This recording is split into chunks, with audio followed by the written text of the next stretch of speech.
کلکلے کا مطلب ہوتا ہے جنبش دینا، ہلانا۔ تو میں نے بتایا ہے کہ عربی کے حروف تہجی 29 ہیں۔ حروف میں سے صرف 5 حروف ایسے ہیں جن کو ہلا کر پڑھا جاتا ہے، جن کو جنبش دے کے پڑھا جاتا ہے۔ وہ 5 حروف کون سے ہیں؟ وہ آپ کو سکرین پر بھی نظر آ رہے ہیں۔ یہ میں نے الگ الگ بھی لکھے ہیں اور ایک لفظ میں بھی یعنی مجموعے میں بھی دیے ہیں تاکہ یاد کرنے میں آسانی ہو۔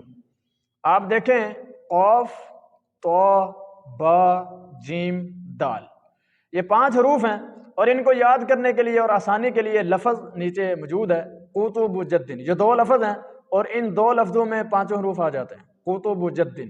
تو ناظرین ان پر جو بھی علامت آئے، جو بھی اعراب آئے، ان پر کلکلہ ہوگا، ٹھیک ہے؟ یعنی کہ ان کو ہلا کر پڑھیں گے، ذرا جنبش دے کے پڑھیں گے۔ 2 صورتوں میں کلکلہ سب سے زیادہ ہوتا ہے۔ پہلی صورت ہے جب ان پر شد آ جائے، دوسری صورت ہے جب ان پر جزم آ جائے، یعنی جب یہ مشدد ہوں یا پھر ساکن ہوں تب ان پر کلکلہ سب سے زیادہ ہوتا ہے۔ تو ناظرین اب سکرین پر دیکھیں 3 مثالیں میں آپ کو دیتا ہوں سمجھانے کے لیے۔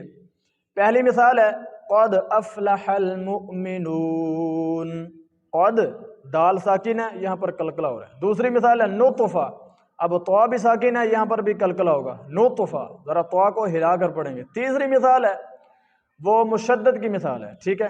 اب دیکھیں تبت یدا ابی لہب وتب، ٹھیک ہے؟ اب با پر شد آ چکی ہے اور یہاں پر وقف بھی کر رہے ہیں، یہاں پر تو سب سے زیادہ کلکلہ ہوگا، ٹھیک ہے ناظرین؟ کیسے؟ تبت یدا ابی لہب وتب، ٹھیک ہے؟ یہ حروف کلکلہ 5 ہیں۔ اب ان 5 حروف کے علاوہ کسی اور حرف میں کلکلہ کرنا، جنبش دے کے پڑھنا، یہ تجوید کی دنیا میں مکروہ ہے، ایک ناپسندیدہ چیز ہے۔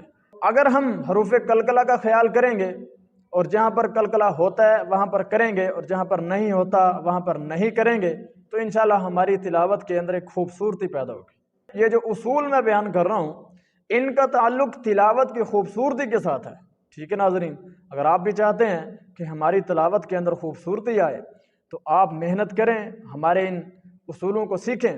یہ بالکل آسان انداز میں بتا رہا ہوں۔ اگر آپ ان چیزوں کو، ان اصول کو تجوید کی کتابوں میں پڑھیں گے نا تو شاید آپ کو اتنی جلدی سمجھ نہ آئے۔